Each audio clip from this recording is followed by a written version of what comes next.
Good morning, सुप्रभात, केम छो। उम्मीद है आप सब लोग बेहतर होंगे। कई लोग पूछते हैं सर बैकग्राउंड में जो कौओं की या चिड़ियाओं की आवाज़ आती है वो ओरिजिनल है या आप पीछे से बैकग्राउंड म्यूजिक डाल देते हैं। एक्चुअली कोई कौए की आवाज़ का बैकग्राउंड म्यूजिक डालेगा यार, ये बताओ पहले के। दूसरा ये है कि एक्चुअली मुंबई एक आइलैंड है और मुंबई में बड़ी संख्या में क्रोज हैं। इतने कौए मैंने कभी भोपाल के अंदर नहीं देखे जितने मुंबई में। मतलब भोपाल में तो रेयर हो गया आजकल कौए दिखना। कभी जो इंटीरियर का एरिया वहाँ दिख सकते हैं पर मेन सिटी में तो दिखते ही नहीं है। लेकिन बॉम्बे में बड़ी संख्या में आइलैंड होने के कारण, और यहाँ पर बॉम्बे में ऐसा कहा जाता है कि चूंकि यहाँ पर एग्रीकल्चर केमिकल है वो कम है यूज़ होते हैं, क्योंकि ये आइलैंड है, यहाँ पे ज़्यादा खेती होती नहीं है। मछली इस तरह की काम होता है, सब सारा कुछ सप्लाई बाहर से होता है। तो यहाँ पर जो एग्रो केमिकल्स है ना, उनके टॉक्सिक इफेक्ट नहीं है, इसलिए शायद पक्षियों के अंडे बचे रह जाते हैं और इसलिए आपको यहाँ पे बड़ी संख्या में क्रो देखने मिलते हैं। खैर, ये तो एक अलग बात की हमने, जो आपने पूछा उस क्वेश्चन का मैंने उत्तर दिया आपको। आज हम एक काम करते हैं, छोटी सी स्टोरी पर बात करते हैं। और ये जो स्टोरी है, ये स्टोरी एक पुरानी बच्चों वाली कहानी है, लेकिन इससे बहुत सारी सीख मिलती है हमको। मैं हमेशा आपसे कहता हूँ कि लाइफ में आगे बढ़ना है तो हमेशा सीखते रहना जरूरी होगा। दूसरा सबसे बड़ी बात यह है कि जीवन में जब कभी आपको सफलता मिले, बड़े आदमी बने ना, तो एक बात बेटा याद रखना जैसे कि बड़ा आदमी बनकर अहंकारी तो कोई भी हो सकता है, बड़ा आदमी बनकर सफल होकर अहंकारी घमंडी तो कोई भी हो सकता है। विनम्र बनेंगे ना तब लोग आपको पूछेंगे। लोग अपने आसपास जो है ना, जैसे मैंने कहा ना कि लोग अपने आसपास दंभी या घमंडी व्यक्ति को पसंद नहीं करते हैं। लोग पसंद करते हैं विनम्र व्यक्ति को, जो हम्बल हो, जिसको सफलता जिसके सिर पर ना चढ़े, वैसे व्यक्ति को वो लोग पसंद करते हैं। अब सुनिए बात कि एक बार की बात है कि एक ताला वो होता ना अपना, आपने देखा होगा कई बार अपने घरों में जो कोई लॉक है, मान लो कोई लॉक की चाबी गुम गई, ठीक है। अब ओरिजिनल की गुम गई है, तब ताला खोलना है तो क्या करोगे आप जाओगे वो चाबी बनाने वाले के पास जाओगे। चाबी बनाने वाला आपके घर आएगा, आके वो ताला देखेगा, फिर वो तमाम तरह की चाबी को ट्राई करेगा और उसके बाद वो लॉक को खोल देगा, ठीक है। मेरे ऑफिस में भी काफी बार ऐसा हो चुका है कि जो है लॉक का की गुम गया और उसके बाद उसको लॉक को खोलने के लिए किसी चाबी वाले को बुलाना पड़ा। खैर, तो एक ऐसी दुकान थी, उस दुकान में कई तरह की चाबियां रखी हुई थी और एक दो हथौड़े भी रखे हुए थे। हथौड़ा समझते, बड़ा वाला के हैमर। और वो हथौड़ा कभी मान लो कोई चाबी से लॉक ना खुलता था तो हथौड़ा मारकर लॉक को तोड़कर फिर उस लॉक को हटा दिया करते थे लोग बाग, ठीक है। हथौड़ा बड़ा मजबूत था, स्ट्रांग था। भाई सिंपल सी बात है, हथौड़ा तो हैमर होता है, मजबूत होता है। चाबी कैसी होती है? चाबी सॉफ्ट सी होती है, पतली सी होती है। तो एक दिन हथौड़े ने बोला कि यार कि जब भी कभी कोई आता है लॉक खुलवाने के लिए तो सारे लोग बोलते हैं कि भाई चाबी लगा के देखो। वो पूछता भी चाहिए वाला, भाई नहीं मैं लगाता हूँ, हथौड़े से तोड़ दें क्या?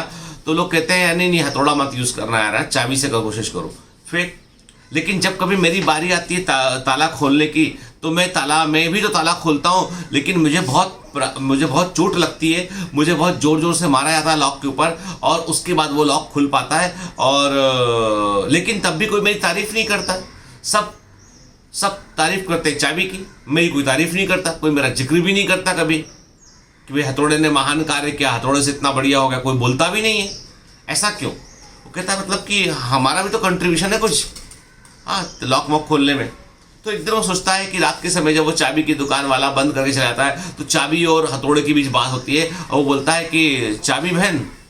तो वो चाबी बोलती है, हाँ बताइए भैया क्या बात है, मुझे कुछ बात करनी, जरूरी बात करनी है। तो चाबी बोलती है कि जो कीज, चाबी बोलती है कि हाँ बोलो क्या बात करनी है। बोला कि मतलब मैं ये जानना चाहता हूँ कि तुम मुलायम सी, तुम्हारा जो है छोटी साइज की, और तुम जो है तमाम प्रयासों के बाद फिर तुम खोल पाती हो लॉक को। मैं इतना मजबूत स्ट्रांग, एक या दो बार में मैं लॉक को जो है खोल लेता हूँ, तो तब भी लोग मेरी कदर क्यों नहीं करते? तुम्हारे पीछे को लोग जो है वो ऑप्शंस ने तुम्हारे लिए लोग तारीफ करते हैं, ऐसा क्यों? तो चाबी बोलती देखो ऐसा है कि तुम जिसको लॉक खोलना कह रहे हो वो लॉक तोड़ना होता है, जिसको तुम ताला खोलना बोल रहे हो वो ताला तोड़ना होता है। तोड़ने के लिए प्रहार करना होता है, और जब तुम जो है वो तुम मजबूत हो, स्ट्रांग हो, तुम प्रहार करते हो तो ताले को तुम परमानेंटली तोड़ो। तुम जबरदस्ती जो है उसके उस पर बल लगा के तुम उसको खोल देते हो या तोड़ देते हो। लेकिन मैं बहुत बार प्रयास करती हूँ, मैं ताले के अंतर्मन तक पहुँचती हूँ, ताले को समझती हूँ, ताले के बाद के लीवर को जानती हूँ, ताले को मैं जानने की कोशिश करती हूँ और फिर उसके अकॉर्डिंग अपने आप को मोल्ड करके अपने आप अपना रूप लेकर फिर मैं इसको धीरे धीरे से खोल देती हूँ। और मुझे जब मैं ताले को खोलती हूँ तो ताला हर्ट नहीं होता है, ताला जो है वो दुखी नहीं होता है, बल्कि वो खुल जाता है, टूटता नहीं है, वो खुल जाता है, जो उसकी प्रकृति है, लगना और खुलना। तो अब हथौड़े को बात समझ में आती है। इस कहानी से क्या मालूम चलता है कि जीवन में हमारे पास हमेशा दो तरह के विकल्प होते हैं।